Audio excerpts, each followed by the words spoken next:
الحمد لله والصلاة والسلام على رسول الله وعلى آله وصحبه ومن والاه. أما بعد، أيها الإخوة الكرام، نلتقي وإياكم في هذه الليلة المباركة، وليلتنا هذه هي 16 من شهر شعبان لعام 46 و400 وألف للهجرة، الموافقة 14 من شهر فبراير لعام 25 و2000. كعادتنا في ليالي السبت نفتح كتاب الإمام أبي زكريا يحيى بن شرف النووي رحمه الله تعالى الذي سماه برياض الصالحين، ولم نزل صدد الحديث عن الباب 26 الذي هو بعنوان تحريم الظلم والأمر برد المظالم. وكنا قد توقفنا في لقائنا الأخير عند قراءتنا للحديث الخامس من هذا الباب الذي هو 9 بعد 200 منذ بداية الكتاب، ونواصل القراءة بإذن الله تعالى الليلة مع الحديث السادس، سائلين الله تبارك وتعالى أن يمن علينا بالإخلاص والتوفيق والسداد والقبول، إنه أكرم مسؤول وخير مأمول. Mes très chers frères, nous nous retrouvons dans cette 16e nuit du mois de Sha'ban de l'an 1446, c'est-à-dire le 14 février 2025. Comme chaque vendredi soir, nous nous retrouvons avec le livre de l'imam Abu Zakaria Yahya ibn Sharaf al-Nawawi rahimahullah, livre intitulé Riyad al-Salihin, le jardin des vertueux. Toujours dans la lecture du 25e chapitre de ce livre qui est intitulé Tahrim al-Dhulm, l'interdiction de l'injustice, wa al-amru biraddi al-madalimi ila ahliya, et l'obligation de s'acquitter, de dédommager les victimes d'injustice en leur rendant leurs droits. Nous avons pu, alhamdulillah, lire lors de notre dernière rencontre le 5e hadith de ce chapitre, qui est en même temps le 209e depuis le début du livre, et nous continuons ce soir avec le hadith suivant, le 6e, en demandant à Allah Azza wa Jal de nous accorder la pureté de l'intention ainsi que la réussite et l'acceptation de nos actions et la droiture ici-bas et dans l'au-delà. Tafaddal mashkouran ma'joura. الحمد لله رب العالمين والصلاة والسلام على نبينا وعلى آله وصحبه أجمعين. اللهم اغفر لنا ولشيخنا وللحاضرين ولجميع المسلمين. أما بعد، قال المؤلف رحمه الله: وعن معاذ رضي الله عنه أنه قال: بعثني رسول الله صلى الله عليه وسلم فقال: إنك تأتي قوما من أهل الكتاب فادعوهم إلى شهادة أن لا إله إلا الله وأني رسول الله، فإنهم أطاعوا لذلك فأعلمهم أن الله تعالى قد افترض عليهم 5 صلوات في كل يوم وليلة، فإنهم أطاعوا لذلك فأعلمهم أن الله افترض عليهم صدقة تؤخذ من أغنيائهم فترد على فقرائهم، فإنهم أطاعوا لذلك فإياك وكرائم أموالهم واتق دعوات المظلوم فإنه ليس بينها وبين الله حجاب. متفق عليه. أحسنت، بارك الله فيك. هذا الحديث عن معاذ بن جبل رضي الله عنه، والصواب بعد النظر في جميع روايات هذا الحديث أنه عن ابن عباس رضي الله عنهما، فإنه هو الذي أسند الحديث إلى معاذ بن جبل رضي الله عنه، أو هو الذي ذكر هذه القصة. والحديث مخرج في الصحيحين وعند الإمام أحمد وكذلك عند أبي داود والترمذي والنسائي وغيرهم. يقول: بعثني رسول الله صلى الله عليه وسلم. وفي الروايات الأخر أن النبي صلى الله عليه وسلم لما بعث معاذا إلى الجبل، وليس المتحدث هو معاذا رضي الله عنه. المقصود أن النبي صلى الله عليه وسلم بعث معاذا إلى اليمن، وكان تاريخ هذا البعث في السنة 10 من الهجرة قبل وفاة النبي صلى الله عليه وسلم، وقبل أن يحج حجته الأخيرة، وبعثه إلى اليمن قاضيا ومفقها وأميرا، وكان قد بعث قبله أبا موسى الأشعري رضي الله عنه لهذه الوظائف كذلك. فلما بعث معاذا رضي الله عنه إلى اليمن بعد أن بعث أبا موسى الأشعري رضي الله عنهما أوصاهم بعدة وصايا، وهذه كلها مروية. ومن أشهر هذه الوصايا ما رواه الترمذي عن معاذ رضي الله عنه أن النبي صلى الله عليه وسلم قال له: اتق الله حيثما كنت وأتبع السيئة الحسنة تمحها وخالق الناس بخلق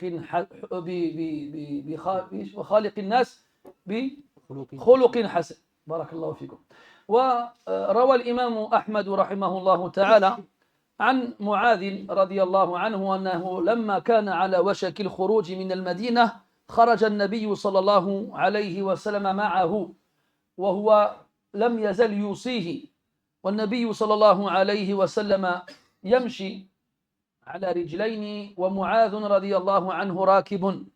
فلما فرغ من وصاياه قال له: يا معاذ، إنك عسى أن ألا تجدني بعد عامي هذا، وإنه عسى ألا تلقاني بعد عامي هذا، وأن تمر بمسجدي وقبري. فبكى معاذ رضي الله عنه لما سمع هذا، وفعلا لم يرجع معاذ رضي الله عنه إلى المدينة إلا بعد وفاة النبي صلى الله عليه وسلم، وقد تولى أبو بكر رضي الله عنه صاحب رسول الله صلى الله عليه وسلم الخلافة، فبعثه بعدة أشياء نذكرها بعد قليل إن شاء الله تعالى. Ce hadith, l'auteur rahimahullah ta'ala nous dit qu'il est rapporté par Mu'adh ibn Jabal radiyallahu anhu. Et il s'avère qu'en fait, non. Mais il est rapporté par Abdullah ibn Abbas radiyallahu anhuma. Dans la quasi-totalité des narrations de ce hadith, c'est Abdullah ibn Abbas qui raconte l'histoire. Et Mu'adh radiyallahu anhu est un acteur de l'histoire et n'est pas le narrateur de cette dernière. En tout cas, dans les versions de Bukhari et Muslim, c'est Abdullah ibn Abbas qui rapporte l'histoire. Donc quand ici Mu'adh dit Ba'athani Rasulullah, que le prophète m'a envoyé, non, ça c'est une narration par le sens qui est correcte, mais il apparaît, wallahu a'lam, que c'est une narration dans laquelle Mu'adh est un acteur et n'est pas le narrateur. Ensuite, le prophète sallallahu alayhi wa sallam a envoyé Mu'adh ibn Jabal radiyallahu anhu au Yémen pour plusieurs fonctions, avec plusieurs missions. Il l'a envoyé en tant que qadi, en tant que juge, pour juger entre les affaires des gens. Comme il l'a envoyé en tant que mufaqqihan, qu'enseignant, qui va apprendre aux gens leur religion. Et il l'a envoyé aussi en tant que gouverneur. Il va avoir, il va jouer le rôle de gouverneur au Yémen. Et dans le hadith en question, il l'envoie pour deux autres fonctions.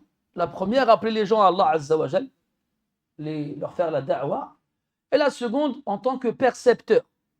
Il va être chargé de collecter les zakawat, les impôts des musulmans sur place. En sachant que le prophète alayhi salatu wa sallam avait envoyé au Yémen avant Mu'adh Abu Musa al-Ash'ari radiyallahu anhu. Et les Ash'ariyoun, à la base, viennent du Yémen. Donc le prophète a envoyé Abu Musa al-Ash'ari radiyallahu anhu en premier au Yémen pour plusieurs raisons. La première, c'est qu'il faisait partie de ceux qui lisaient le mieux le Coran. Il a dit de lui, Naka Mutita Mizmara min Mazamiri Ali Daoud. Il faisait partie de ceux qui lisaient le mieux le Coran. Et qu'il était lui-même du Yémen aussi. D'ailleurs, dans certaines versions du hadith, le prophète, quand il les a envoyés tous les deux, il leur a dit Yassira wa la tu'assira wa bashira wa la tunaffira. Yani facilitez et ne rendez pas les choses difficiles, et attirez, faites venir vers vous et ne repoussez pas les gens. Et il apparaît, wallahu a'lam, que Abu Musa radiyallahu anhu était dans le sud du Yémen et Mu'adh était au nord. Et Mu'adh radiyallahu anhu était un jeune dont les parents étaient musulmans et qui était connu pour sa science. Dans un hadith que l'imam Ahmad y rapporte, quand il dit de Mu'adh, A'lamu ummati bil halal wal haram. C'est celui dans ma communauté qui connaît le mieux ce qui est licite et ce qui est illicite. Et le prophète, alayhi salatu wassalam, il a envoyé Mu'adh au Yémen, radiyallahu anhu, à la fin de sa vie, avant qu'il ne fasse son pèlerinage d'adieu. Les savants divergent sur l'année exacte, mais il apparaît, wallahu alam, c'est durant la 10e année de l'Hégire, avant qu'il ne fasse ce pèlerinage d'adieu. Et le prophète, alayhi salatu wassalam, il a fait de nombreuses recommandations à Mu'adh, radiyallahu anhu. Et parmi ces recommandations-là, une qui est connue et réputée, même dans les 40 hadiths d'Imam Nawawi, rahimahullah, il lui dit, crains Allah où que tu sois ici avec moi ou au Yémen, seul, crains Allah. Et fais suivre la mauvaise action par une bonne action, elle l'effacera. Et comporte-toi avec les gens d'un bon comportement. Imam Ahmad, il rapporte aussi que quand le Mu'adh était sur le point de quitter Médine, le prophète l'a accompagné, sallallahu alayhi wa sallam, à la sortie de la ville. Le prophète marchait et Mu'adh était sur sa monture. Il lui a fait des ultimes recommandations et à la fin, il lui a dit « Innaka asa alla talqani ba'da 'ami hada » Il est fort probable que tu ne me retrouves pas après cette année, car c'était la dernière année de vie du prophète, alayhi salatu wassalam.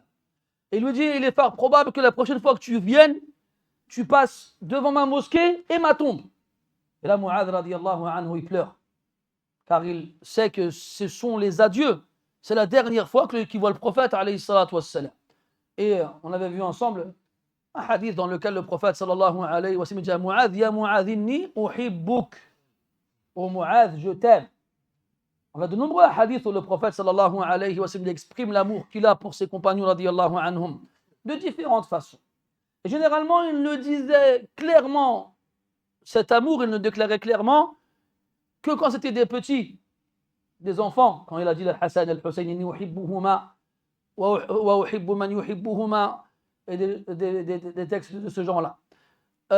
Mais une déclaration directe à quelqu'un qui n'est pas un enfant, il n'y a que Mu'adh radiyallahu anhu qui y a eu droit. Bien sûr, il a dit qu'il aimait d'autres de ses compagnons. Il a dit à Fatima radiyallahu anha d'aimer Aïcha. Il a dit à Fatima, est-ce que tu aimes ce que j'aime? Fatima a dit oui. Alors il lui dit dans ces cas-là, aime celle-là.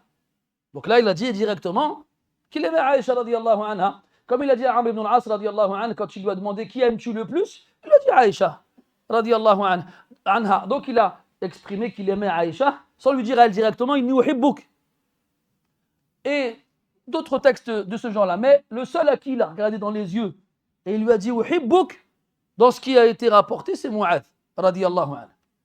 Et alors mets-toi à la place de Mu'adh, à qui le prophète dit il est fort probable que l'année prochaine, quand tu reviendras, tu ne trouves pas. Je ne serai pas là. Et quand tu reviendras, tu verras ma mosquée et ma tombe.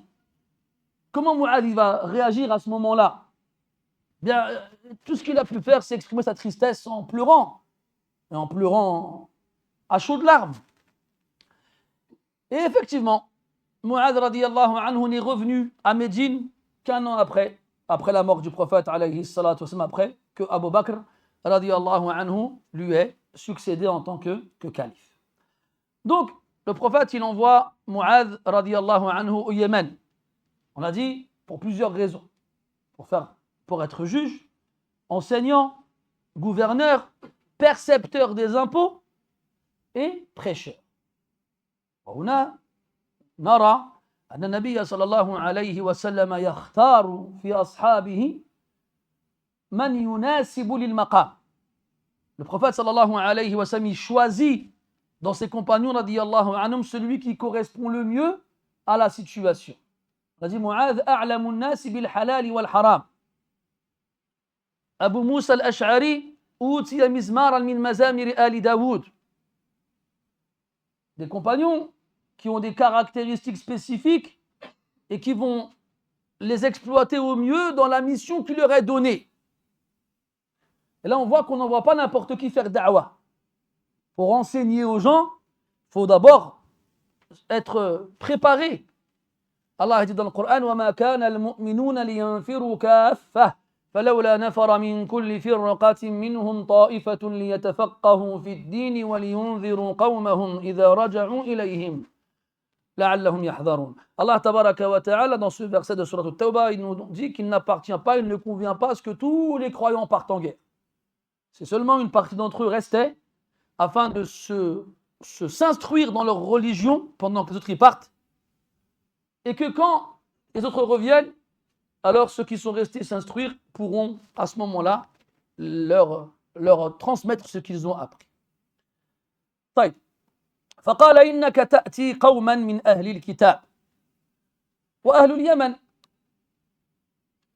يتكونون من عدة طوائف ففيهم اليهود وفيهم النصارى وفيهم مشركو العرب لكن أكثرهم من أهل الكتاب رغم وجود طائفة قليلة من المشركين وهناك فائدة وهي أننا نحكم على أهل البلد بالأكثرية بغض النظر عن الأقليات. Il lui dit que tu vas à la rencontre d'un peuple des gens du livre. Et les gens du livre, ce sont les juifs et les chrétiens. Et au Yémen, effectivement, il y avait des juifs et des chrétiens. Et les chrétiens venaient d'Abyssinie et les juifs étaient venus avant cela. Maintenant, est-ce qu'il n'y a que des juifs et des chrétiens au Yémen à cette époque-là? Non. Il y avait aussi des arabes associateurs comme en Arabie. Mais comme la majorité des habitants du Yémen étaient soit juifs, soit chrétiens, alors on a pris en compte la majorité. Et ça, c'est un des textes qui nous permet de juger de l'état des habitants d'un pays par rapport à leur majorité. Et même s'il y a parmi eux des gens qui ne sont pas comme eux sur le plan religieux, en tant que minorité, ils ne seront pas pris en compte. On regarde la majorité. إنك تأتي قوما من أهل الكتاب وهذه توطئة لأنه بعثه إلى دعوة القوم ودعوة القوم تختلف باختلاف القوم فإن كانوا جهلة عباد الأوثان فستكون دعوتهم إلى الله بحسب حالهم وإن كانوا من أهل الكتاب لهم علم بالكتب المنزلة وبالرسل والأنبياء ويؤمنون ببعضهم أو بجلهم وأكثرهم فالحديث معهم يكون مختلفا.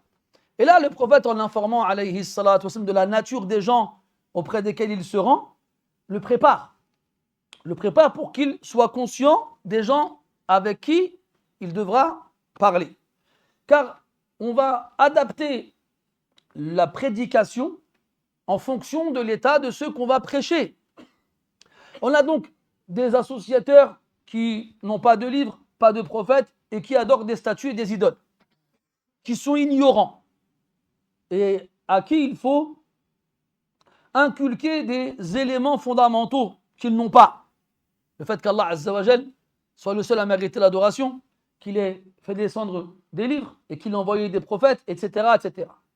Quant aux gens du livre, ce sont des gens qui croient justement en des livres qui ont été révélés et en des prophètes qui ont été envoyés. Et ils ont une base. Il n'est donc pas nécessaire de débattre avec eux au sujet de cette base-là, vu qu'ils l'ont déjà.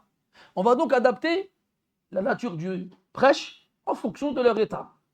Et ça, c'est important à savoir que tu dois adapter ta façon de t'adresser aux gens par rapport à leur état. Ils ne sont pas tous pareils. فيهم الجاهل وفيهم من يعلم بعض الأشياء وما شبه ذلك. Il y a parmi eux celui qui ignore tout et celui qui en connaît certaines. Et toi, par rapport à ce qu'il connaît, tu pourras adapter ton discours. إنك تأتي قوما من أهل الكتاب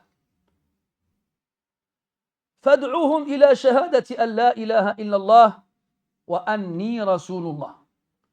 وفي رواية قال فليكن أول ما تدعوهم إليه شهادة أن لا إله إلا الله وأني رسول الله.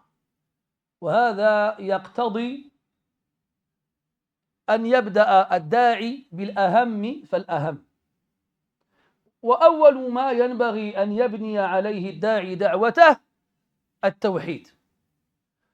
فإن كانوا من أهل الكتاب قال إلى شهادة أن لا إله إلا الله وفي رواية إلى أن يعبدوا الله وفي رواية إلى أن يوحدوا الله فهم يقرون بربوبية الله تبارك وتعالى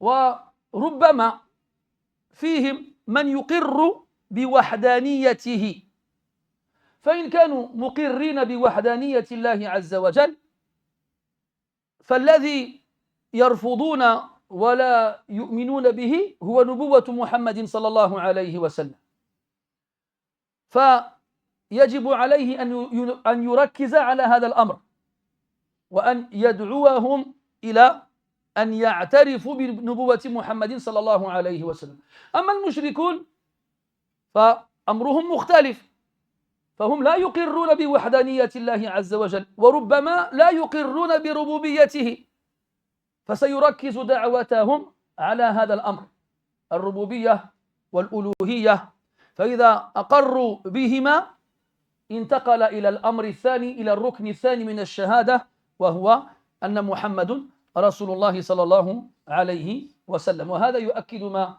سبق ذكره من البداءة بالأهم فالأهم. Puis il commence à lui donner les étapes à respecter dans sa façon de se rendre auprès de ces gens-là. Donc on a dit que majoritairement les gens du Yémen à l'époque sont des gens du livre. Et qu'il y avait malgré cela parmi eux des gens qui étaient des polythéistes et des associateurs. Donc la première chose par laquelle il doit commencer, la première chose à laquelle il doit les appeler, c'est l'unicité d'Allah Azza wa Jal, le tawhid. D'ailleurs, dans une version du hadith, il a dit que la première chose à laquelle tu les appelles soit le fait qu'Allah soit le seul à mériter l'adoration. Et que rien d'autre que lui ne mérite cette adoration. Et que je suis le messager d'Allah. Dans une version, appelle-les à ce qu'ils adorent Allah. Dans une version, appelle-les à l'unicité d'Allah. Il a un yuwahidullah. Et l'emploi du verbe wahada, dont le masdar est tawhid, est présent dans les hadiths. Dans ce hadith-là, dans une de ces versions authentiques, comme dans le hadith de Jabir radiyallahu anhu dans Sahih Muslim, où il y a la description du pèlerinage du prophète, alayhi as-salatu wa sallam, il dit ahalla bit-tawhid. Comme ça, ahalla bit-tawhid. Yani il a fait la talbiyah en disant labbaik Allahumma labbaik, labbaik la sharika laka labbaik. La sharika laka, yani c'est le tawhid. Pourquoi je vous dis ça? Parce qu'il y a des gens qui sont venus, ils ont dit que le mot tawhid, c'est un mot qui n'existe pas dans les textes, c'est les wahhabis qui l'ont inventé, avant il n'existait pas, etc., et blablabla, blablabla. En fait, il y a des gens, des fois, quand ils ont des affirmations de ce genre-là, ils font que montrer aux gens leur ignorance. Parce que très facilement, tu vas dans Sahih Muslim, un livre que tous les musulmans ils reconnaissent, je leur dis, mais il est là, le mot tawhid, qu'est-ce que vous racontez là? L'imam Muslim, il est arrivé à quelle époque? À la fin du 3e siècle de l'Égypte. Et Ibn Abdul Wahhab, il est arrivé combien de siècles après? 10, 11, quand même. Un minimum de sérieux dans vos accusations fallacieuses. Quand tu sors fallacieuse dans une soirée, tu peux rentrer chez toi tranquille, tu vois. Tout ça pour dire que ces termes-là, bien sûr, et quand bien même, mathalan, le mot tajwid, ça parle de quoi? Lecture du Coran. Est-ce que ça gêne un musulman quelque part qu'on utilise le mot tajwid pour expliquer les règles de la lecture du Coran? Ça gêne personne. Pourtant, il n'existe ni dans un hadith, ni dans un verset. Cherche, vas-y, ramène-moi toi un hadith ou un verset où le mot tajwid il est cité. Il n'y en a pas. Ça, c'est des mustalahat. Ce sont des termes techniques. Ce qui compte, c'est le sens. Ce n'est pas le mot. Si moi je te dis dans une phrase جاء الرجل مع أخيه, je te dis جاء فعل الماضي مبني على الفتح لا محل له من الإعراب والرجل فاعل مرفوع بالفعل وعلامة رفعه الضمة الظاهرة على آخره لأنه اسم مفرد ومع ظرف مكان منصوب على الظرفية وهو مضاف إلى آخره. Est-ce que ça, tu l'as dans un hadith? L'analyse grammaticale d'une phrase, fa'il, marfou', mudaf, mudaf ilayh, ظرف, il n'y a pas. C'est des mustalahat. C'est tout. C'est des termes techniques qui vont nous délivrer un sens compris. Et ça, on l'a dans tout. dans le hadith, dans le fiqh, dans le tafsir, dans tout. Donc pourquoi ça gêne, le mot tawhid, il gêne comme ça en fait? C'est fou, des fois tu dis, mais vous n'avez rien trouvé d'autre à faire, à chercher des mots qui gênent alors qu'ils gênent personne en fait. ولكن حسبنا الله ونعم الوكيل. Donc, at-tawhid. Et quand on parle de tawhid, là on va dire 3 types de personnes dans les gens du Yémen. On a les gens du livre. Et chez les gens du livre, il y a 2 taïfs.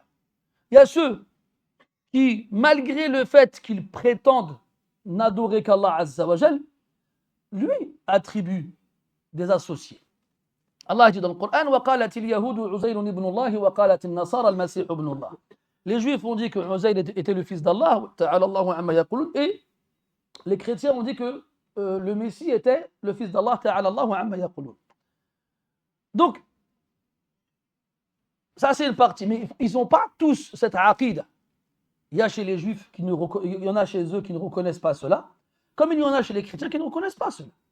Donc ça c'est une allusion à une partie d'entre eux qui croient à cela. Mais sinon, dans le Coran, Allah Ta'ala, il nous parle de gens du livre en bien. Bien sûr, ceux qui étaient là avant que le Coran ne soit révélé, et ceux qui ont cru au prophète alayhi as-salatu wa-salam. Il dit وَلَا تَجِدَنَّ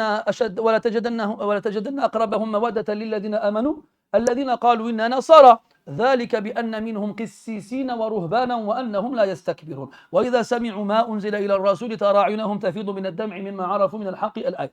Donc Allah, dans de nombreux versets, il parle de certains des gens du livre positivement. ليسوا سواء من أهل الكتاب أمة قائمة يتلون آيات الله آناء الليل وهم يسجدون إلى آخره. Donc ces gens-là du livre, de qui Allah il parle en bien, qui sont-ils? C'est simple, ce sont ceux qui, avant que le Coran ne soit révélé, sont restés sur ce qui a été révélé à Moussa et à Isa et qui n'a pas été déformé ou altéré, et surtout qui n'ont pas associé à Allah qui que ce soit, comme Waraqa ibn Nawfal ou comme Zayd ibn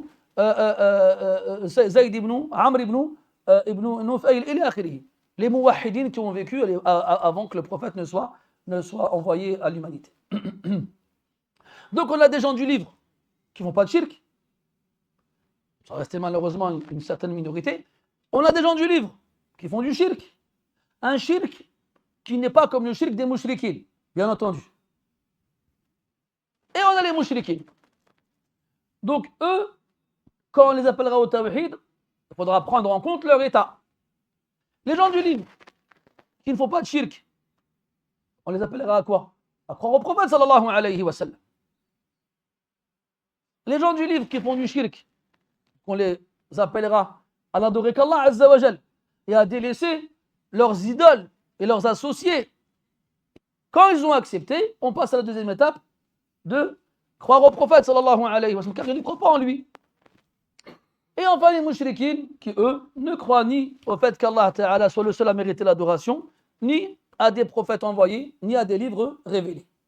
Donc on va adapter à chaque type de personne un prêche qui lui correspond. C'est ça la hikmah, la sagesse. C'est de parler aux gens, de leur choisir un discours qui leur correspond. On ne va pas parler à tout le monde de la même façon. إنك تأتي قوما من أهل الكتاب فادعوهم إلى شهادة أن لا إله إلا الله وأني رسول الله. وكذلك الشهادتان تفضل أخي هما أصل الدين لا يقبل من أحد صرفا ولا عدلا بغيرهما أو صرف ولا عدل بغيرهما فلا بد أن نبدأ بهذا الأصل. Et puis la shahada c'est la base. C'est la base sans laquelle rien de ce qu'une personne peut faire comme action ne sera valide. Donc il est obligatoire de commencer par cela. ثم قال عليه الصلاة والسلام فإنهم أطاعوا لذلك وهنا تلاحظ أيها الأخ الكريم أن الفعل أطاع عدي باللام مع أنه في الأصل يتعدى بنفسه. جاء في القرآن واطيعوا الله واطيعوا الرسول ولم يقل وأطيعوا لله وأطيعوا للرسول. فالفعل أطاع يتعدى بنفسه ولا يتعدى بالله. فإن تعدى الفعل أو أضيف إلى الفعل حرف لتعديته فلا بد أن يكون لهذا الحرف معنى زائد. وقيل أن هذه الطاعة تتضمن الانقياد، فليست مجرد طاعة، لكن بأنهم وحدوا الله كما أرادوهم، لكن لا بد أن ينقادوا لصفة مخصوصة يبينها لهم من يدعوهم إلى الله عز وجل.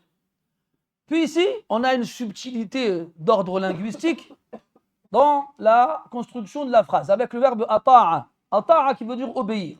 Ata'a yuti'u. Et ce verbe-là transite par lui-même. Yani, il n'a pas besoin de préposition.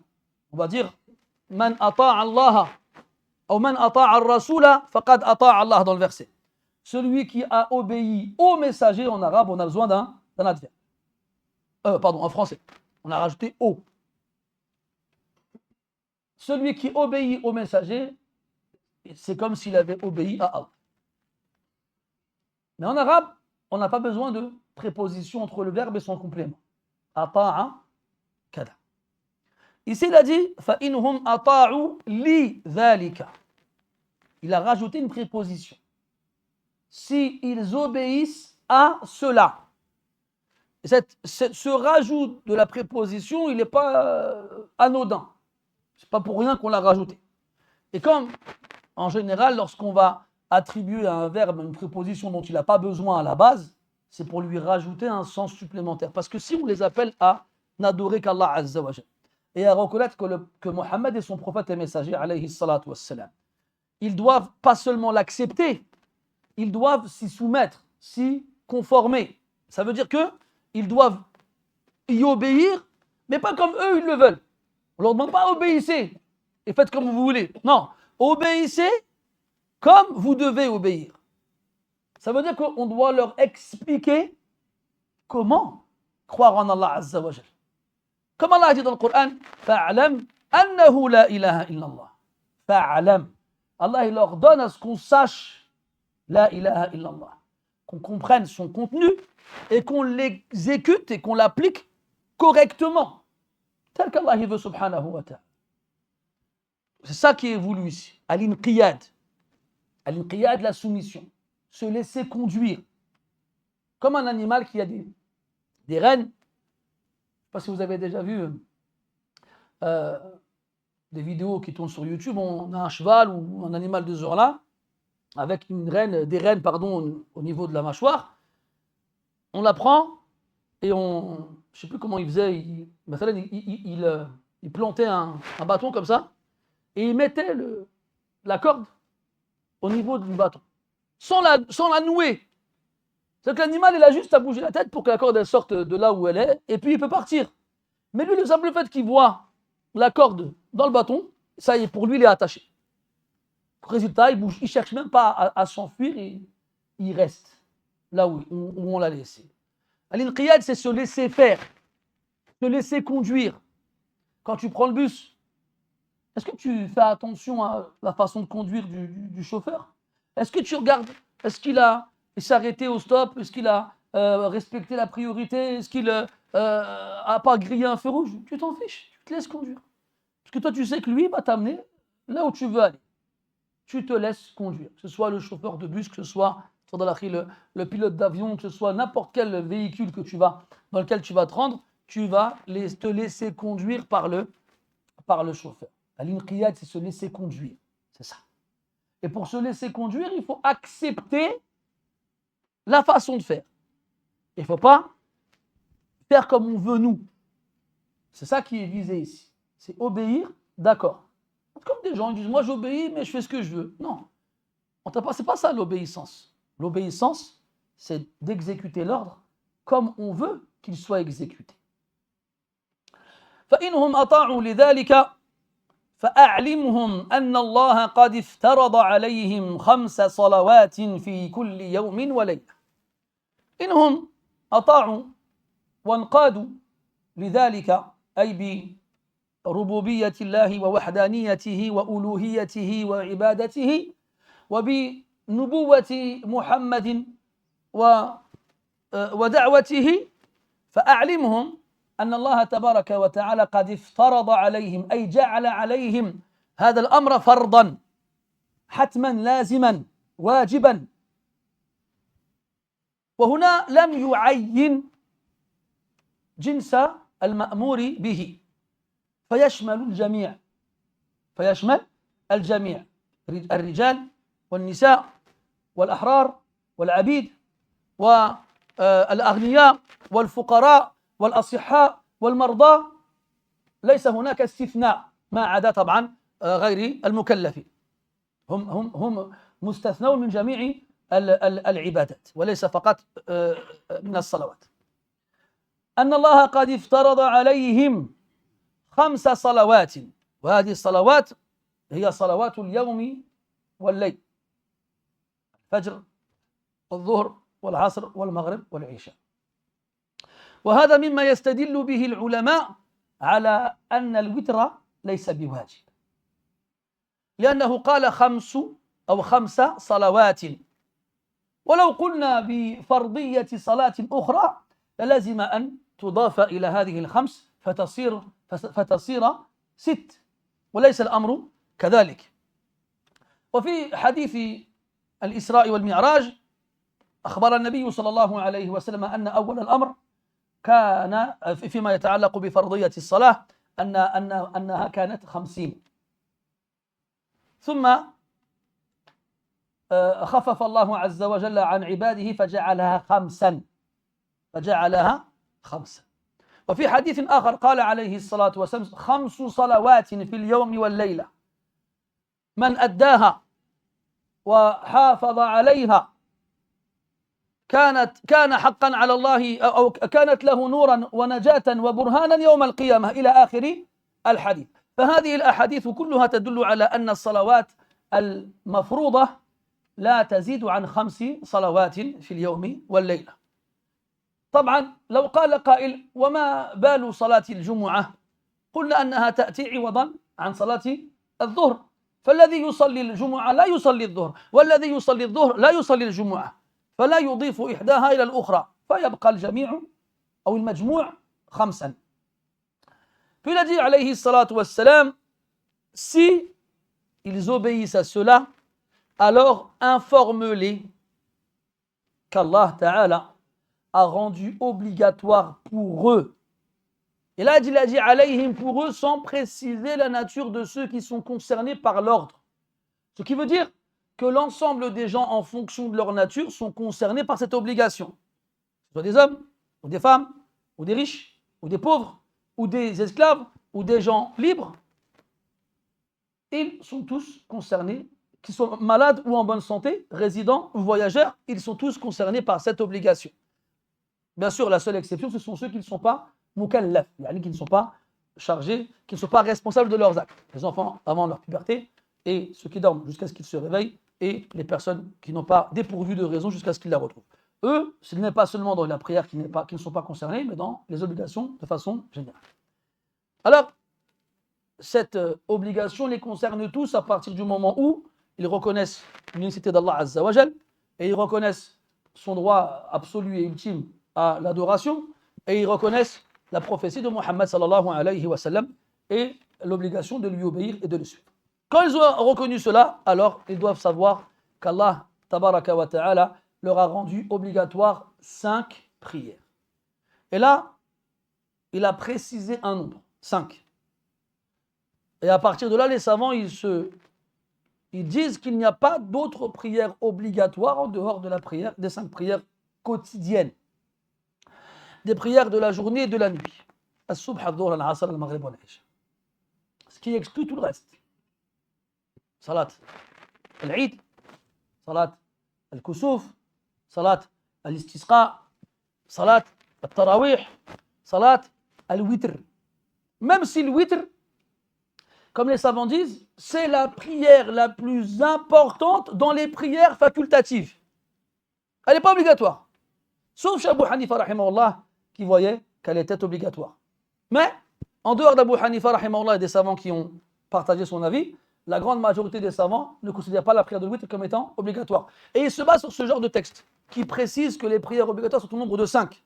Ce hadith-là, ou bien le hadith du voyage nocturne de l'ascension céleste, dans lequel le prophète sallallahu alayhi wa sallam nous a appris qu'au départ, c'était 50 prières qui étaient obligatoires, et que par la suite, Allah il a allégé la tâche aux croyants, et n'en a laissé que 5. Ou l'autre hadith, chez Ibn Majah, dans lequel le prophète dit sallallahu alayhi wa sallam, qu'il y a 5 prières dans le jour et la nuit, quiconque s'en acquitte et les accomplit correctement et de façon assidue, elles seront pour lui une lumière et une source de sauvetage et une preuve évidente le jour de la résurrection. Il a bien précisé 5. Mais encore une fois, mes frères, il est important de comprendre que les savants, ils statuent. Ils ont besoin de savoir ce qui est obligatoire de ce qui ne l'est pas. Parce que la base, c'est qu'Allah rafa'a anna al-haraj. C'est qu'Allah, il a levé de nous la gêne. Donc tu ne peux pas gêner quelqu'un en lui disant tu dois le faire si Allah il ne l'a pas voulu, subhanahu wa ta'ala. On doit donc prouver que c'est obligatoire. Et si on n'a pas de moyen de prouver que c'est obligatoire, on ne peut pas l'imposer aux gens. Parce qu'Allah ne leur a pas imposé. وَمَا جَعَلَ عَلَيْكُمْ فِي الدِّينِ مِنْ حَرَجٍ. Maintenant, est-ce que ça veut dire tranquille, je rentre chez moi, je dors, pas de witr, rien? Là, ça ne veut pas dire ça. Pour ça, mes frères, il est important de comprendre ce que les savants ils veulent dire quand ils donnent des jugements aux actions. Ça ne veut pas dire que c'est pas grave. Non. L'imam Ahmad, rahimahullah, on l'a interrogé sur quelqu'un qui ne priait pas le witr. Il a dit Hada rajulun sou. C'est une mauvaise personne. La tuqbalu minhu shahadatu. On n'accepte pas de lui son témoignage. Quelqu'un qui ne fait pas le witr. Pourtant, ce n'est pas obligatoire. Pourquoi ils ont fait preuve de sévérité envers celui qui ne fait pas le witr alors que ce n'est pas obligatoire? Parce que mes frères, le witr, son minimum c'est une raka. Une raka. Dans laquelle tu peux lire un verset après le Fatiha. Un seul. Il n'y a que le musulman qui n'a pas assez de foi pour se motiver à faire une raka'a, une seule, avec un verset après le Fatiha. Comment tu peux lui faire confiance? Comment? Donc oui, c'est pas obligatoire. Ça ne veut pas dire pour autant que c'est comme tu veux. Là, c'est comme la prière à la mosquée. On entend beaucoup de savants qui disent qu'elle n'est pas obligatoire. Effectivement, c'est une réalité. On dit sunnah mu'akkad. Mais est-ce que ça veut dire tranquille, on ne va pas à la mosquée? Non, ça ne veut pas dire ça. Ça ne veut pas dire ça. Le prophète, il a quand même dit à la situation qu'il était sur le point de brûler la maison de gens qui ne venaient pas à la mosquée. Il a dit laqad hamamtu bis salati fatuqam. J'ai eu envie de demander à ce qu'on fasse la prière et que je réunisse avec moi un groupe de personnes pour aller brûler la maison de gens qui n'assistent pas à la prière à la mosquée. Et dans une version du hadith, il a dit وَلَوْلَا مَا فِي هَذِهِ الْبُيُوتِ مِنَ النِّسَاءِ وَالْأَوْلَادِ لَحَرَّقْتُهَا عَلَيْهِمْ أو كما قال عليه الصلاة والسلام. Si ce n'étaient les femmes et les enfants qui peuplent ces maisons, pour qui la prière à la mosquée n'est pas demandée, je les aurais brûlées ces maisons. Je crois vraiment qu'une telle rigueur vis-à-vis de la prière est à prendre à la légère. Donc oui, les ulama, ils vont dire, oui, on connaît le hadith, il est authentique, il n'y a pas de problème. Walaki. Est-ce qu'on peut s'en servir comme élément nous permettant de considérer l'action comme étant obligatoire? Obligatoire, ça veut dire que si tu ne fais pas, tu as un péché. Et prouver que quelqu'un a un péché, ça qui est demandé. Donc tant que je n'ai pas les moyens de prouver que celui qui délaisse l'action a un péché, je ne peux pas la considérer comme étant obligatoire. Je ne peux pas la considérer comme étant obligatoire. Quand il dit haraj, وَمَا جَعَلَ عَلَيْكُمْ فِي الدِّينِ مِنْ haraj, c'est ça le maqsoud, l'ism. Et là mes frères, faites très attention, parce qu'il y a des gens, ils sont, voilà, aujourd'hui c'est Google. Vous savez le nombre de fois qu'on vient me voir, on me dit oui, j'ai une question, j'ai regardé sur Google, mais j'ai pas compris. Wesh, dek, akhoya. Pourquoi t'es parti regarder sur Google d'abord? Pourquoi? Va pas regarder sur Google. C'est fou ça. Quand tu te casses un os, tu regardes sur Google. Comment on le remet à sa place? Tu ne regardes pas sur Google comment remettre un os à sa place. Quand ta voiture ne démarre pas, tu tapes dans Google ma voiture ne démarre pas. Personne ne fait ça. Personne. Quand ton ordinateur il veut plus s'allumer, tu peux pas aller sur Google, ton ordinateur ne veut pas s'allumer. Mais supposons, je sais pas, avec ton téléphone, mon ordinateur ne peut pas s'allumer. Il va dire quoi? Il va rien dire. Il va dire, bah, branche-le, je sais pas. Tu vas pas le faire. Tu vas aller voir un spécialiste. Tu vas pas sur Google. Alors il vient dire, je sais pas, j'ai fait quoi? J'ai regardé sur Google. Bien sûr, il va regarder sur Google. Il va trouver combien d'avis? 2000. Donc il ne sera pas plus avancé après avoir regardé sur Google qu'avant. Parce que la présence d'une divergence, elle ne sert qu'à celui qui sait s'y retrouver. Mais celui qui ne sait pas s'y retrouver, qu'est-ce qu'elle va lui apporter cette divergence? L'un des deux éléments suivants. Soit il va chercher dans la divergence la vie qui lui semble le mieux pour lui, pas en tant que religion, en tant que ça l'arrange. Bon, haram, éliminé. Haram, next. Haram, non. Ah, halal, il est bon lui. Ça, c'est tatabbu al-rukhas. Et le deuxième, qui n'a pas l'intention du premier, il va être encore plus perdu. Je comprends rien. Je sais pas, je suis encore plus perdu que je ne l'étais avant de chercher sur Google. Donc, khulasatul qawl, va pas sur Google. Va sur Google comment faire des tutos pour apprendre à faire des crêpes ou pour apprendre à faire des origamis. Des petits plis, je sais pas c'est quoi des origamis. Mais regarde pas sur Google pour avoir une réponse à une question que tu te poses. Bien sûr sur le plan islamique. Donc, quand on te dit que la prière de l'ouït, elle n'est pas obligatoire, ça ne veut pas dire ne la prie pas en fait. Prie-la, bien au contraire. Et donc ces 5 prières-là, elles sont obligatoires. Et là, on voit la position de la prière dans l'islam par rapport au reste des actions. Parce que c'est la première action qu'on demande aux gens de faire après être rentrés dans l'islam. C'est la première chose qu'on leur demande de faire. La prière. Ces prières-là, elle a une kayfiyya, elle a une façon de faire. C'est-à-dire qu'elle a des conditions, elle a des piliers, des obligations, des recommandations, des actes qu'il annule et l'invalide, etc., etc. Et il est très très important d'insister dessus au départ avec toute personne qui rentre dans l'islam. Aujourd'hui c'est pareil, pas de différence. Quand quelqu'un rentre dans l'islam, bien, dans le hadith, quand quelqu'un disait la shahadatayn, le prophète il disait sallallahu alayhi wa sallam à ses compagnons qui l'avaient ramené, ou bien qui l'accompagnaient, il disait aqri'u akhakum allimu akhakum as-salah wa aqri'uhu al-Qur'an. Deux choses. Enseignez-lui la prière et faites-lui lire le Coran. Quand on dit faire lire, ça veut dire que moi je dis, toi tu répètes. C'est ça, al-iqra. C'est je dis, tu répètes. طيب فإنهم أطاعوا لذلك فأعلمهم أن الله قد افترض عليهم 5 صلوات في كل يوم وليلة.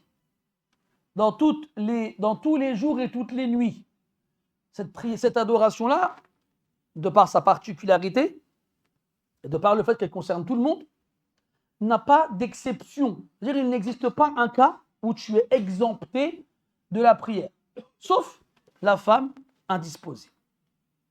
Seule la femme indisposée n'a pas seulement la permission de ne pas prier, mais l'obligation de ne pas prier, ou l'interdiction de prier. Si elle prie, alors qu'elle est indisposée, non seulement sa prière elle est invalide, mais en plus elle est dans le péché.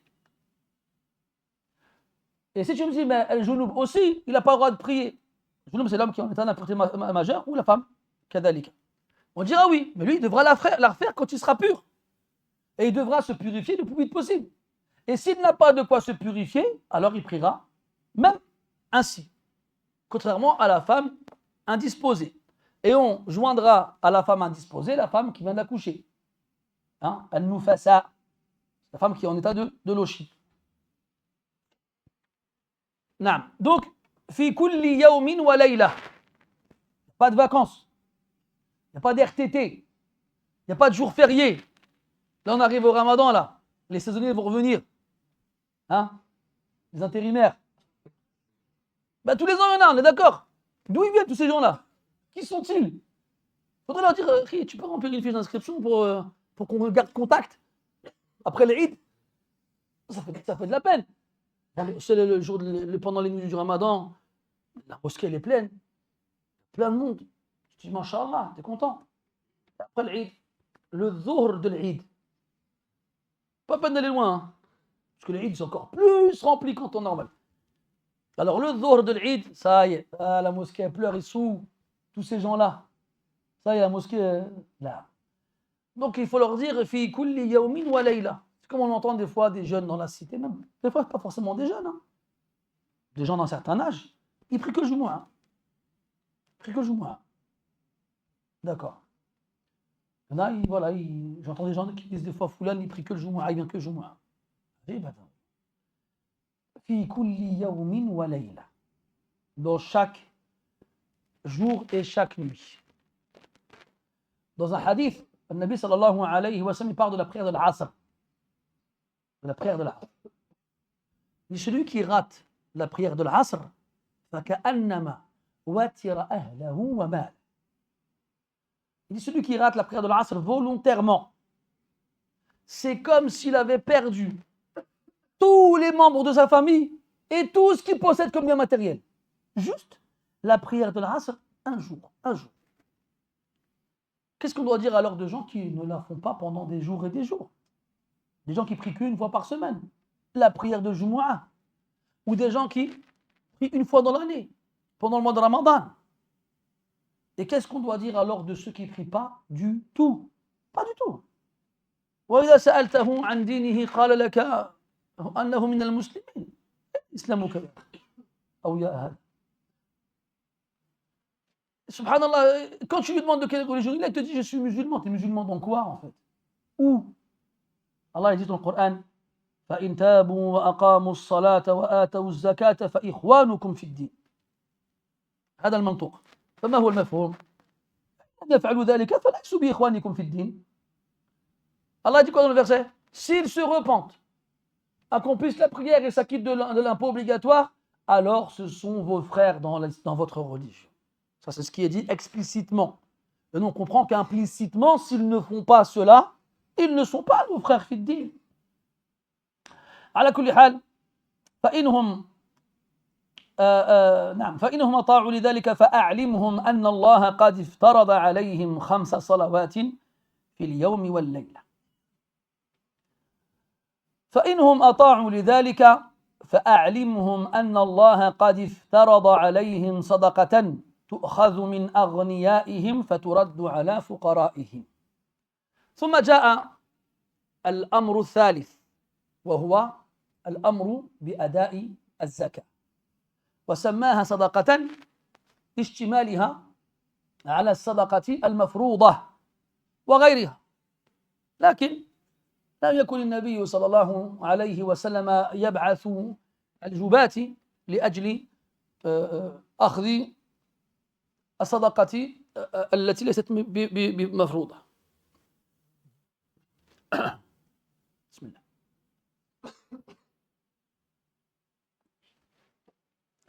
وجاءت الزكاة في المرتبة الثالثة بعد الصلاة لأنها ليست واجبة على جميع الناس كما هو شأن الصلاة. ثم يكون إخراجها مرة في العام خلافا للصلاة التي تؤدى كل يوم 5 مرات. وأخيرا لم تؤخذ الزكاة أو يجبر المرء على إخراج الزكاة وإن امتنع عن ذلك ولم يحكم عليه بالكفر وأجزاءه ذلك خلافا للصلاة. فمن تركها متعمدا فقد كفر ويقتل عند جمهور أهل العلم مع خلافهم في حكمه في الآخرة هل يقتل حدا أم ردة. على كل حال هذه هي بعض الفروق بين الصلاة والزكاة وإلا فوجب عليهم ذلك. Puis il passe à la troisième chose, c'est l'obligation. Donc si jamais ils acceptent cela, de faire les 5 prières tous les jours, alors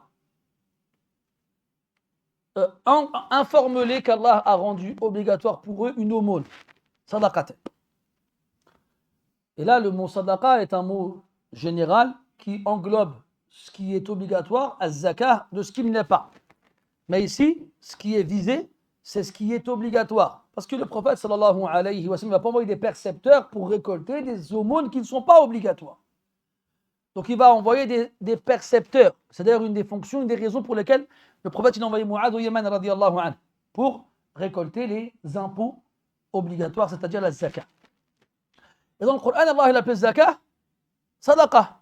Il a dit subhanahu wa ta'ala, khudh min amwalihim sadaqatan.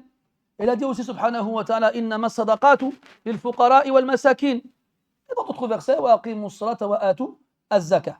Donc Allah il a appelé az-zakah dans le Coran sadaqa, yani aumône.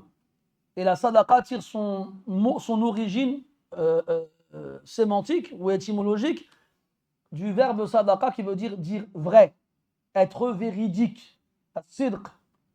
Pourquoi? Parce que l'aumône que l'on fait est une preuve de sa véracité. Véracité dans le sens où on croit en la promesse d'Allah Ta'ala quand il nous promet de nous enrichir après qu'on ait fait l'aumône. Taïb. Donc, l'impôt obligatoire, az-zakah. Az-zakah, c'est l'impôt obligatoire. C'est un impôt. Cet impôt-là, il a dit, c'était en troisième position, après la salah, de par certaines différences. On a dit la prière, elle est obligatoire pour tout le monde à partir du moment où tu rentres dans les conditions d'obligation. Et ce qu'on appelle shurut al-taklif, donc c'est l'islam, la puberté, la raison. Donc celui qui est musulman, pubère et doué de raison, doit obligatoirement faire la prière. Que ce soit un homme, une femme, en bonne santé, malade, résident, voyageur, libre ou esclave. Alors que la zakah n'est pas obligatoire pour tous les musulmans. Elle est obligatoire pour une partie des musulmans. Ceux qui sont appelés ici al-aghniya, les riches. Et quand bien même tu rentreras dans les conditions d'obligation, eh bien, tu ne dois t'acquitter de cet impôt-là qu'une fois dans l'année. Alors que la prière, c'est 5 fois tous les jours. 5 fois tous les jours. Et à partir du moment où tu es concerné par l'obligation de faire la prière, si tu es, comment dirais-je, concerné par un obstacle t'empêchant de faire la prière, eh bien, la prière s'adaptera à ton état pour que tu puisses l'accomplir quand même. Alors que la zakah, dès lors que tu es concerné par un obstacle, tu n'es plus concerné par l'obligation. Et enfin, si quelqu'un il refuse de donner son impôt, c'est le principe du percepteur et de l'autorité dans un pays. C'est que le percepteur, il a une autorité lui permettant de prendre dans les biens de l'imposé l'impôt. Il y a pas, vous êtes habitués à ça aussi, hein? Enfin vous, certains, c'est la même chose. Si tu ne veux pas payer tes impôts en France, eh ben, ils vont se servir. Ils vont t'envoyer des courriers, puis ils vont geler tes comptes, et à la fin ils vont se servir directement. Bien sûr, tu nous as fait galérer, ben, tu vas voir. Et puis ils se disent, bon, ça ne te dérange pas si on en prend un peu plus? Ça te dérange, mais on va quand même en prendre un peu plus. Alors que, Shar'an, si quelqu'un il refuse de payer la zakah, on va la prendre de force, mais on va pas prendre plus. Bon, bien sûr, on va comment on va dire ça? Le corriger, c'est très bien. On va le corriger pour pas qu'il recommence, mais ça va pas aller plus loin que ça. Alors que la prière, celui qui refuse de la faire, la punition elle est beaucoup plus sévère. Et s'il s'obstine, ça peut aller jusqu'à l'exécution. Chose qui n'est pas préconisée pour celui qui refuse de payer la zakah. D'ailleurs, la majorité des savants ne le jugent pas comme étant mécréant, celui qui refuse de donner la zakah. Alors que certains savants considèrent celui qui refuse de faire la prière comme mécréant. Après, il a dit que cette zakah, cette sadaqa, tu'khadhu min aghniyaihim. Et tu'khadh, je vais manger un sandwich avec une certaine sauce. Des fois, la sauce ne passe pas. Chaque fois que ça remonte, on dirait un dragon, mon frère. Comment il s'appelait l'autre? Pour un gars, t'allais dire quoi? Non, pas Shenron. Il m'a dit Dracofeu, il m'a dit. J'ai pas connu les Pokémon.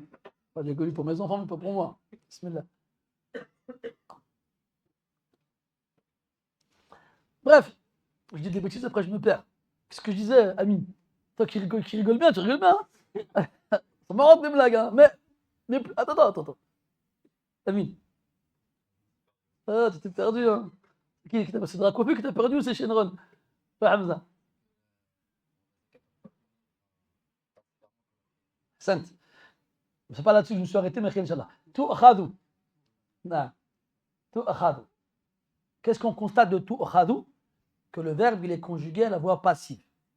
Informe-les qu'Allah leur a rendu obligatoire une aumône qui sera prise tout khad. Ça c'est un point important mes frères, c'est qu'à la base chez les musulmans, on a ce qu'on appelle des djoubah. C'est quoi le jabi? C'est le percepteur. C'est connu ça. Quelqu'un, il vient chez toi, frappe à ta porte, voilà, salam alaikum, comme salam, tu vas bien, la messe, voilà. T'as des bêtes? Oui. Combien? T'as quoi comme bête déjà? Est-ce que t'as des animaux qui rentrent dans les caractéristiques, dans les types d'animaux qui sont imposables? Oui ou non? Oui, d'accord. T'en as combien?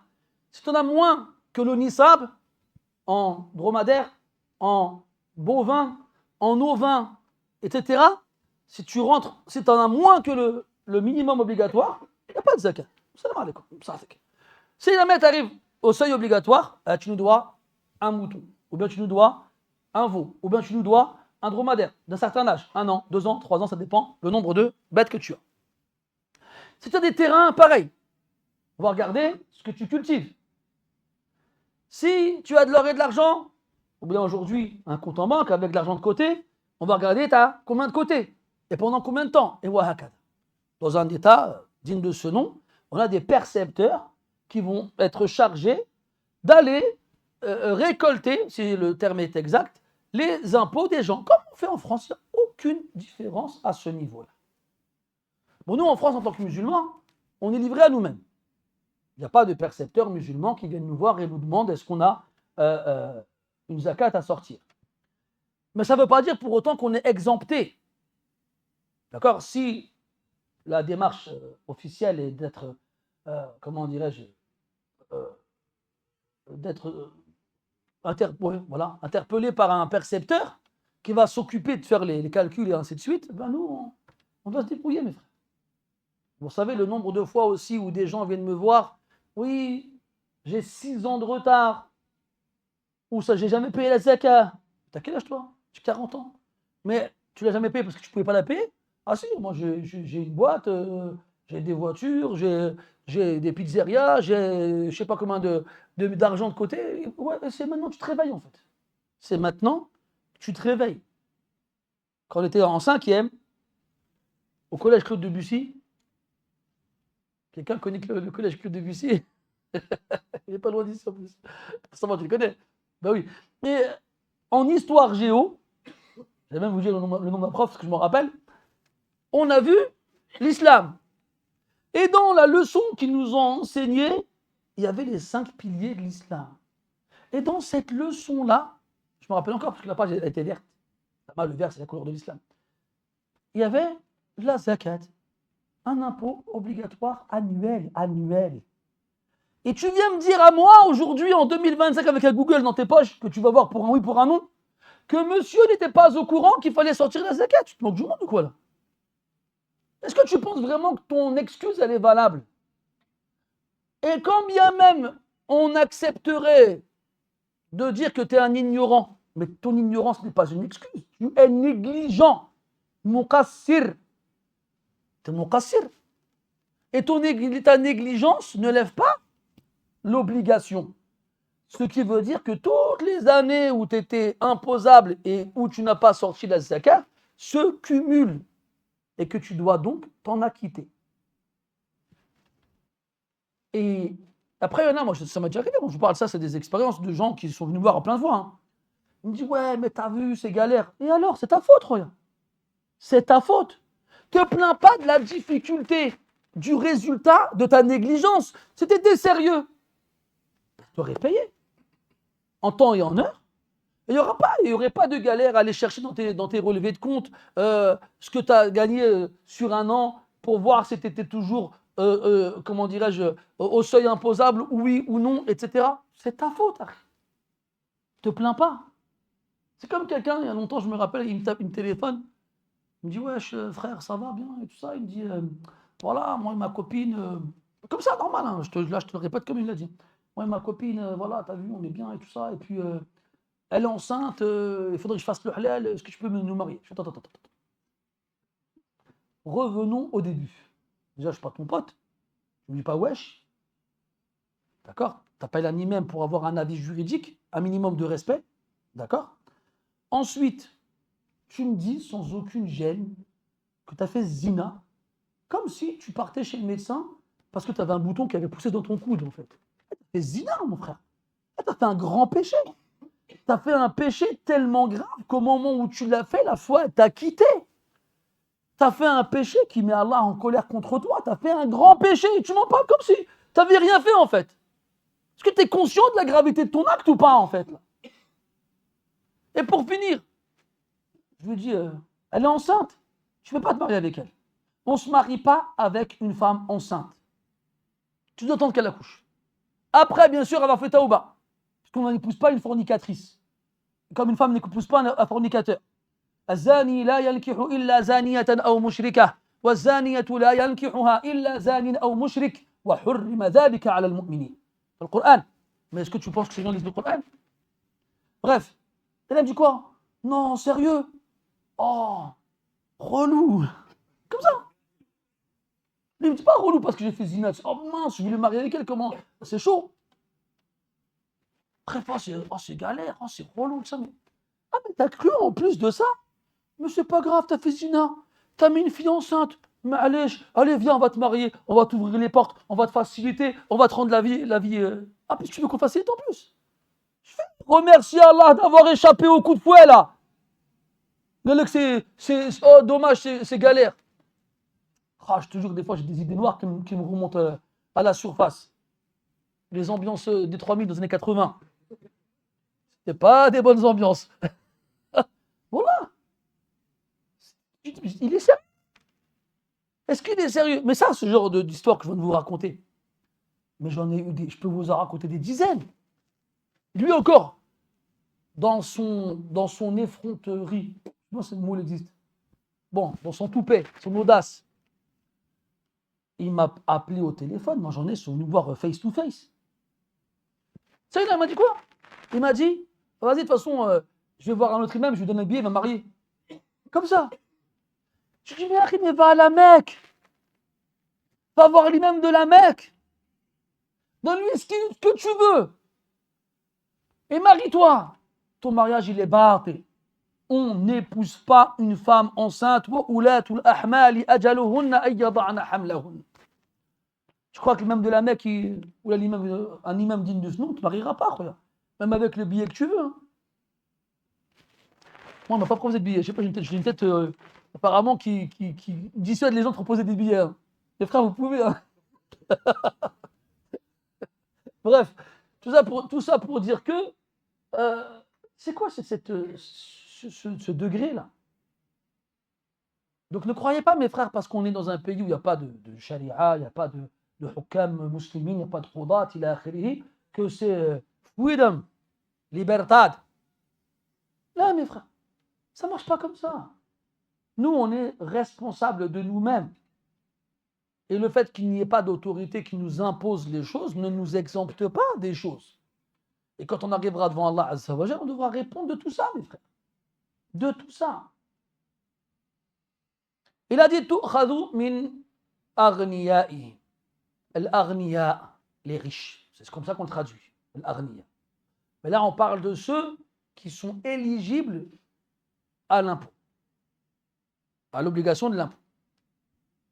Et pour être donc éligible à cette obligation-là, il faut atteindre le nisab, le seuil imposable. Premièrement. Deuxièmement, il faut que ce seuil soit atteint sur une période d'1 an. Et c'est seulement après 1 an, sans être descendu en dessous de ce seuil, qu'on doit s'acquitter de l'obligation, de l'impôt, qui correspondra à la nature du bien. Est-ce que c'est des bestiaux? Est-ce que c'est de ce qui sort de la terre? Est-ce que c'est des marchandises commerciales? Ou bien est-ce que c'est des devises utilisées tous les jours? Et en partant du principe où la plupart des gens, généralement ici, sont concernés par la dernière, c'est 2,5% du total à la fin de l'année. D'accord? Ça aussi, arrêtez de croire que ça marche que sur le début. Par exemple, moi, le premier Sha'ban 1446, j'ai 10 000 euros dans mon compte, donc je suis au-dessus du Nisab. Un an plus tard, donc le premier Sha'ban 1447, j'ai 20 000 euros. Les 2,5%, je les sors sur 10 000 ou sur 20 000? Sur 20 000, pas sur 10 000. Parce que ceux qui ont compris qu'il faut sortir sur les 10 000, ça voudrait dire, les 10 000 initiales, ça voudrait dire qu'il faut sortir tous les mois en fait. Chaque fois que tu as une entrée d'argent, tu dois faire une croix dans ton calendrier et attendre un an. Mais la zakat, on la sort combien de fois par an? Une seule fois. Donc c'est pas comme ça que ça marche. C'est pas parce que les 10 000 que tu as eu en plus en cours d'année n'ont pas un an que tu ne dois pas sortir sur ces 10 000 là. Sinon, ça voudrait dire que tu dois marquer la date où tu as eu ces 10 000 en plus pour les sortir quand ça fera un an. Et ça te fera combien de fois dans l'année? Plusieurs fois. C'est pas possible. Donc tu sors la zakat une seule fois par an sur le total que tu as à la fin de l'année, pas au début. À partir du moment où tu n'es pas passé en dessous du nisab, du seuil imposable. C'est ça les arniya, mes frères. Les arniya ihim. Et quand il dit arniya ihim, c'est la seule condition pour être concerné par l'obligation. C'est-à-dire que là, on ne regarde pas la nature du possesseur du bien. Ça veut dire quoi? Tout à l'heure dans la prière, on a fait des exceptions. N'est-ce pas? C'est qui? Ghayrul mukallafi. Ceux qui ne sont pas pubères et ceux qui n'ont pas la raison. Dans la zakat, est-ce que je regarde ça? Je ne regarde pas ça. Même s'il n'est pas pubère, un orphelin, mathalan, son père il est mort, il a 1 an. Il a hérité de 100 000 euros. Eh bien, les 100 000 euros, 1 an après, on sort dessus la zakat, 2,5%, soit 2 500 euros. C'est facile, hein, je ne suis pas le malin parce que c'est 100 000, t'as compris. Quelqu'un pareil, quelqu'un il n'a pas la raison. Il a un parent qui meurt, il hérite. Est-ce qu'il est privé de l'héritage parce qu'il n'a pas la raison? Non, c'est son haq. Bien sûr, il aura un wali, il aura un tuteur qui s'occupera de son argent. Voilà, c'est le sien. Est-ce que le fait qu'il ne soit pas, comment dirais-je, responsable de ses actes, le dispense de l'obligation? Non. On devra sortir de ce qu'il possède, la zakat. Arniyaihim. Faturaddu ala fuqaraihim. Cette zakat qu'on aura pris des arniya, on la rendra aux fuqara. Et les fuqara, c'est une des catégories qui a le droit à la zakat, le dragon. Attends, je vais éteindre le feu avec un peu d'eau. C'est la sauce algérienne, ça. Et qu'est-ce que je disais? Oui, ces pauvres-là, est-ce que ce sont les seuls qui ont le droit à la zakat? Non. Dans le Coran, Allah il nous donne 8 catégories. J'ai que 5 doigts, mais tu as compris. 8 catégories. Et dans ces 8-là, il y a des sous-catégories. Mais les premiers qui sont cités, c'est les fuqara. Innama sadaqatu lil fuqara. Et le mot faqir fait partie de ces mots qui sont associés à un autre. Quand ils sont cités ensemble, les deux, chacun il a son sens qui lui est propre. Et quand ils sont cités à part, alors il englobe le sens de l'autre. C'est quoi l'autre mot qui lui accompagne? Miskin, hasad. Faqir et miskin. Si les deux ils sont cités ensemble, comme dans le verset de Tawbah, innama sadaqatu lil fuqara wal masakin. Le mot faqir il a un sens, le mot miskin il a un sens. Mais si je dis fuqara sans que miskin ne soit avec lui, alors il aura le sens de miskin. Et si je dis miskin sans dire fuqara, alors il aura le sens de fuqara. إذا افترقتا اجتمعتا وإذا اجتمعتا افترقتا.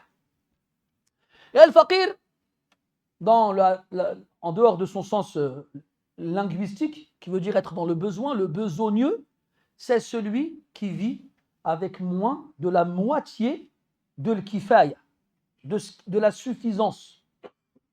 On va prendre en France le SMIC. Il a combien le SMIC?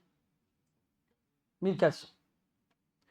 J'aime bien quand je pose cette question-là parce que il y a ceux qui ne savent pas, ça veut dire, Allah yabarak, ils ne sont pas le SMIC.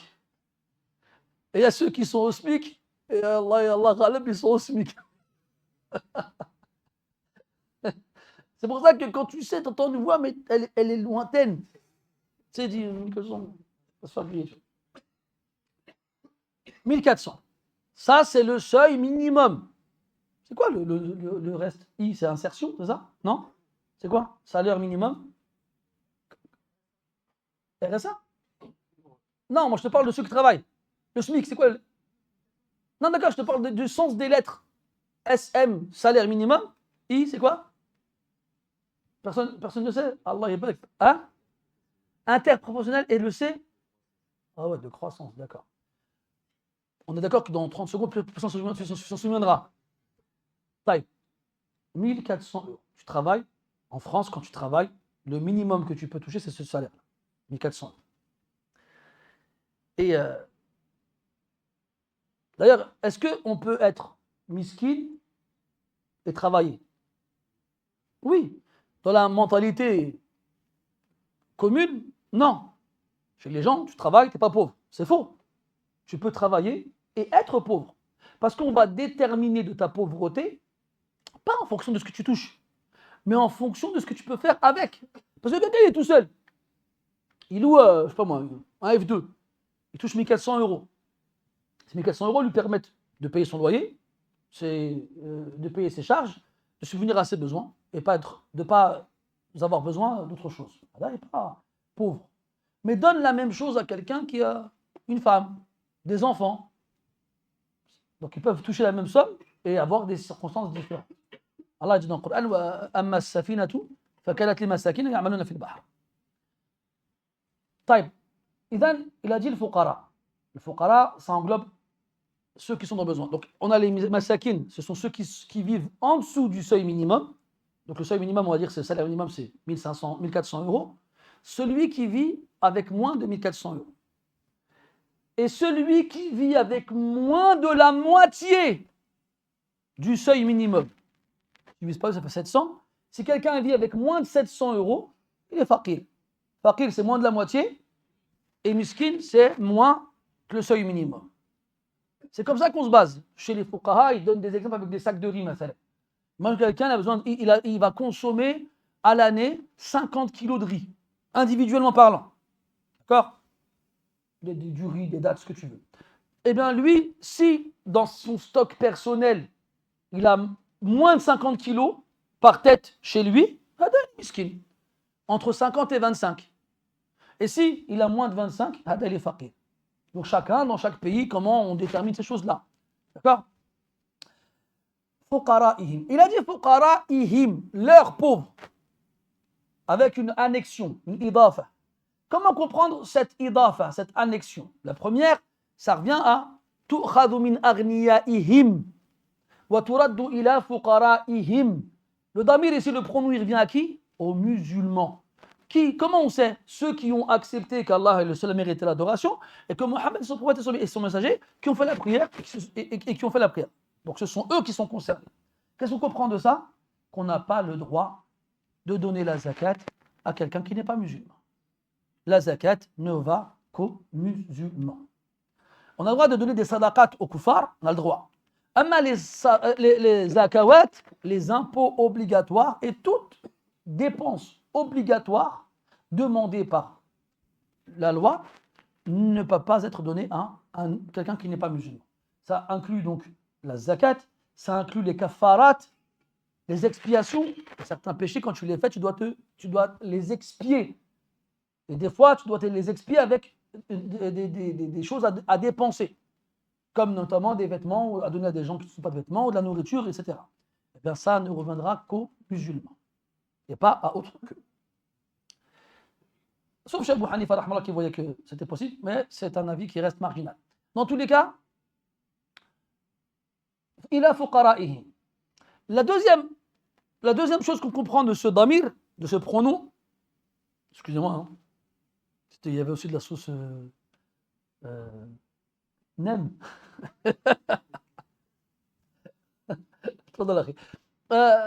إيش La deuxième chose qu'on comprend de ce pronom, c'est quoi? C'est oui, il a fuqara'ihim parce que là, on parle de musulmans dans un endroit précis. On est où là? On est au Yémen. Fuqara'ihim par rapport aux habitants du Yémen. Qu'est-ce que les savants ont déduit de ça? عدم جواز إخراج الزكاة من بلد المقيم أو المخرج, qu'on ne doit pas sortir la zakat à l'extérieur du pays dans lequel vit l'imposé. Et ça, chez la plupart des fuqaha, c'est comme ça. On n'a pas le droit de la sortir du pays. Et quand je vois tous vos têtes de vikings, je sais que vous n'êtes pas de France, à l'origine, d'accord? Alors, la plupart d'entre nous, qu'est-ce qu'on fait? La zakat, on a tous un cousin, un oncle, une tante, quelqu'un dans la famille, comme on dit, maf'alouch, ma'andouch. Il n'a pas. Taï. Est-ce que j'ai donc le droit de la sortir du pays? La base, je n'ai pas le droit. Il y a même des savants qui disent qu'elle n'est pas valide. Si tu la sors du pays, elle n'est pas valide. À deux conditions. Il y a deux conditions qui te permettent la sortir du pays. C'est simple. Soit dans le pays où tu es, il n'y a pas de pauvres. Soit dans le pays où tu l'envoies, il n'y a pas de riches. Tu vas me dire, ouais, mais les riches là-bas, c'est pas ton problème ça. Si les riches là-bas ils sont négligents, c'est pas ton problème à toi. Tu ne vas pas prier les pauvres de ton pays à cause de la négligence du pays dans lequel tu veux l'envoyer. Là. Et surtout, quand ces pays sont des pays musulmans, on est d'accord? Comme je vous l'ai dit, vous n'êtes pas des vikings, on est d'accord? Hein? Des vikings d'Afrique peut-être, mais pas des vikings de Scandinavie. Donc, la plupart d'entre nous, alhamdoulilah, on est des pays musulmans. Normalement, il y a des responsabilités qui doivent être tenues par les personnes concernées. Et c'est à eux de faire respecter ces choses-là. Et comme je vous ai dit, mes frères, tout le monde sera jugé sur sa négligence. Maintenant, les pauvres de ton pays, de ceux qui vivent à proximité de toi, sont prioritaires. Ta zakat. Après, donc, je vous disais, là-bas, c'est que ce n'est pas toléré. Il y en a qui considèrent ta zakat invalide si tu la sors du pays. Il y en a qui disent, c'est valide, mais tu n'as pas fait la meilleure chose. على كل حال المسألة فيها كلام طويل. ترد على فقرائهم leurs pauvres. فإنهم أطاعوا لذلك فإياك وكرائم أموالهم.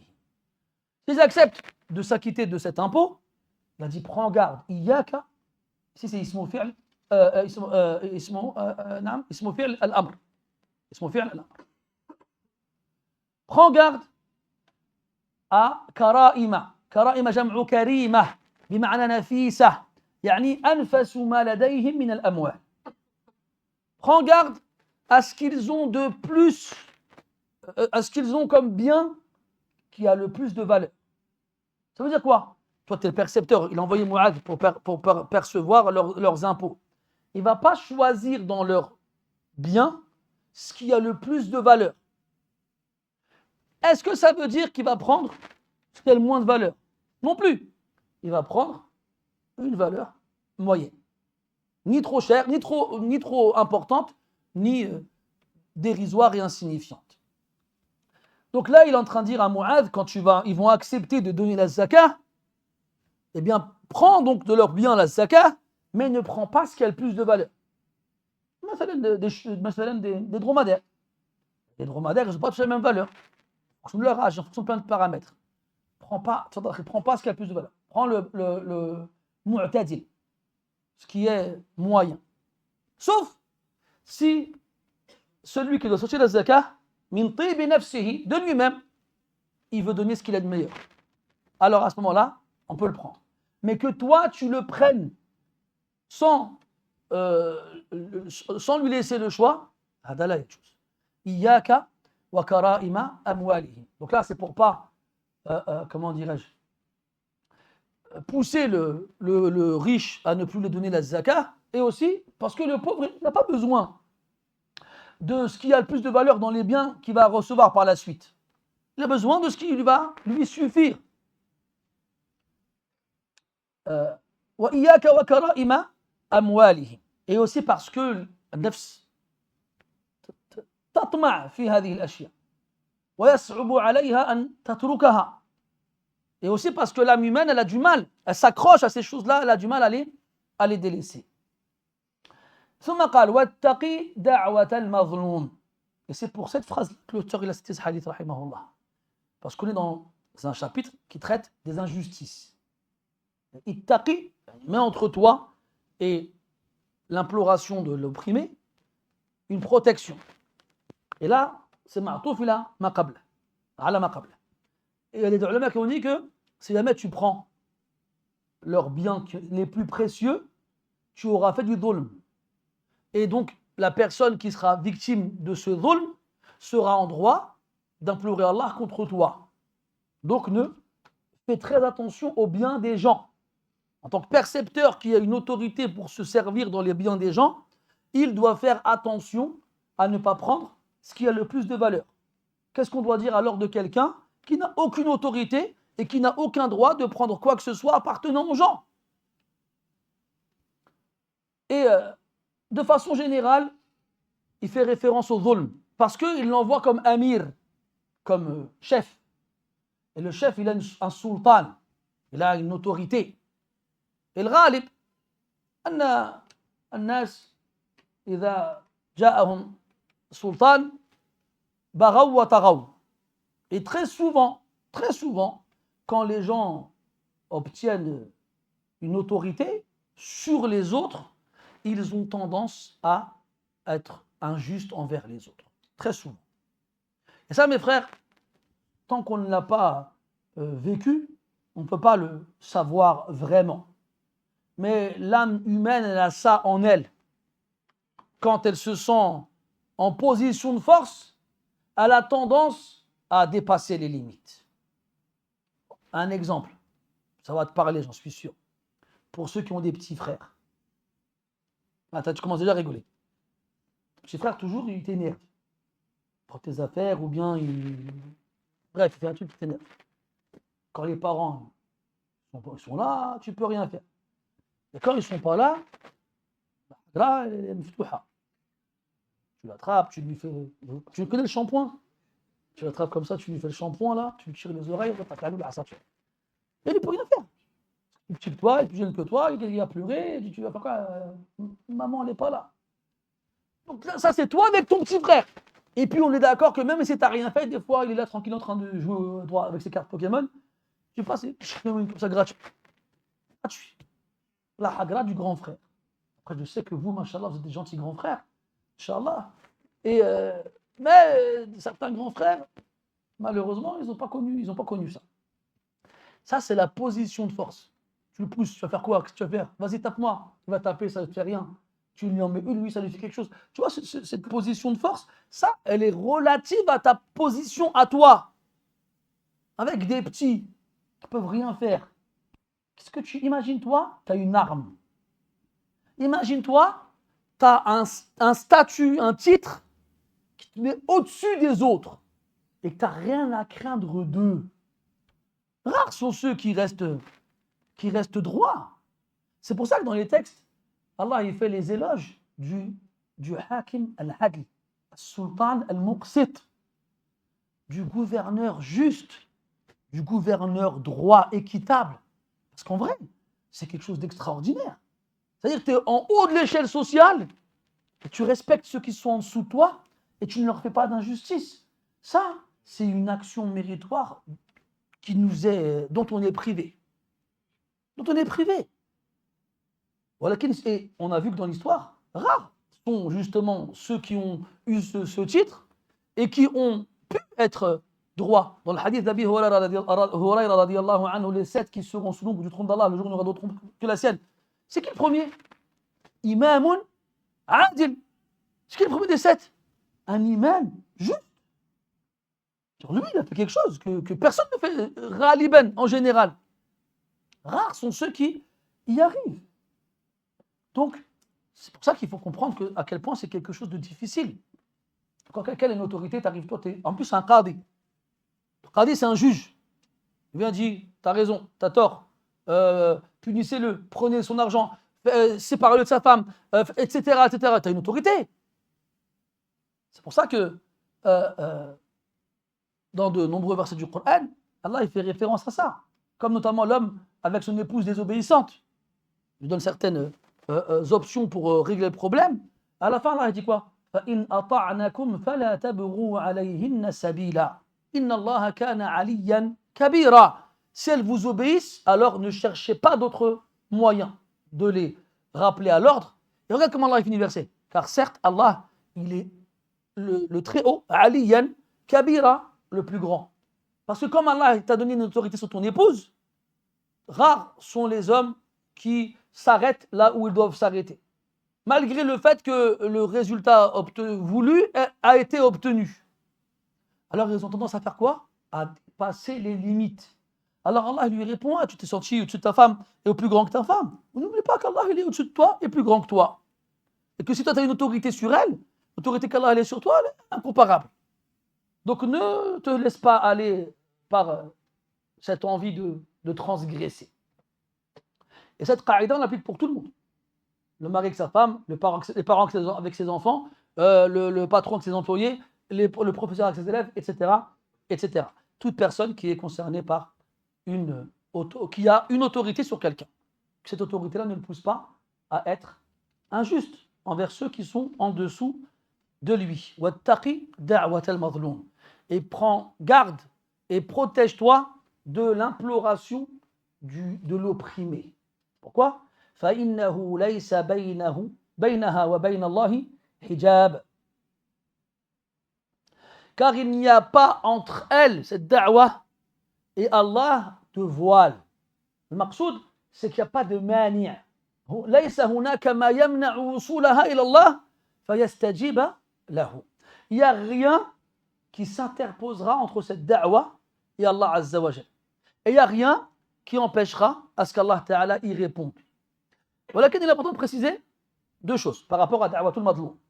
La première, لا ينظر إلى جنس المظلوم وإن كان فاجرا فقد جاء في الحديث أن المظلوم يستجاب له وإن كان فاجرا فإنما فجوره على نفسه.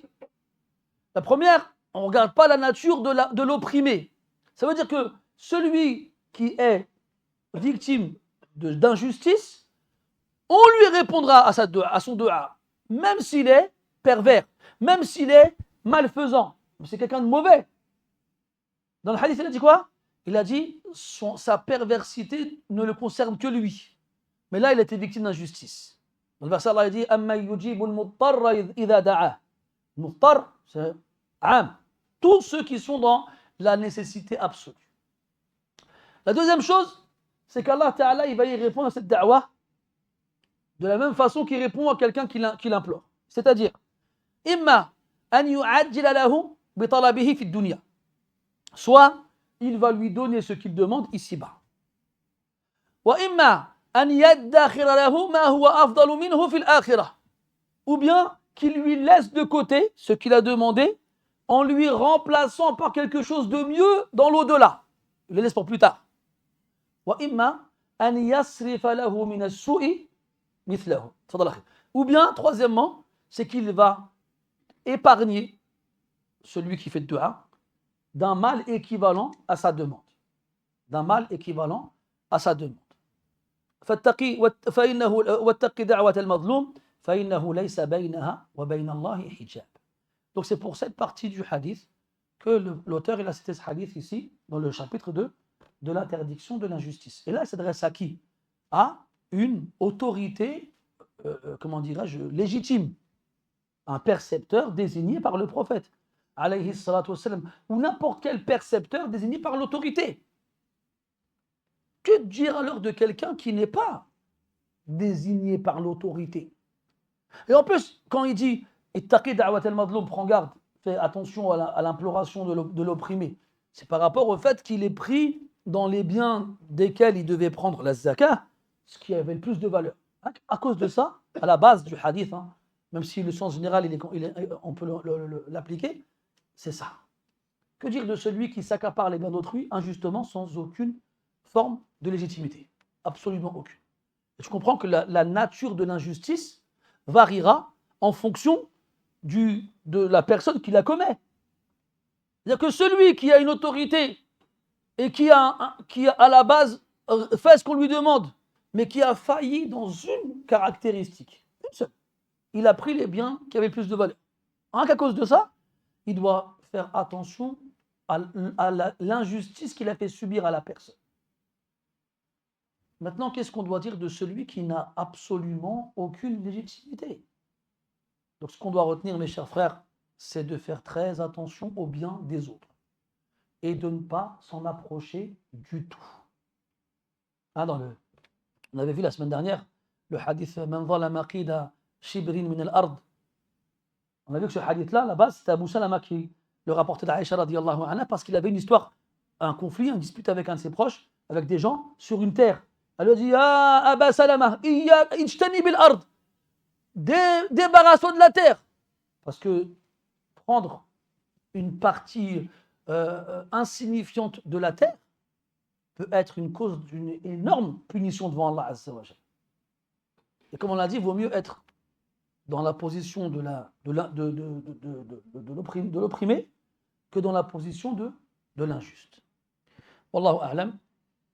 وصلى الله على نبينا محمد وعلى آله وصحبه وسلم سبحانك اللهم وبحمدك نشهد أن لا إله إلا أنت نستغفرك ونتوب إليك والحمد لله رب العالمين وبارك الله فيك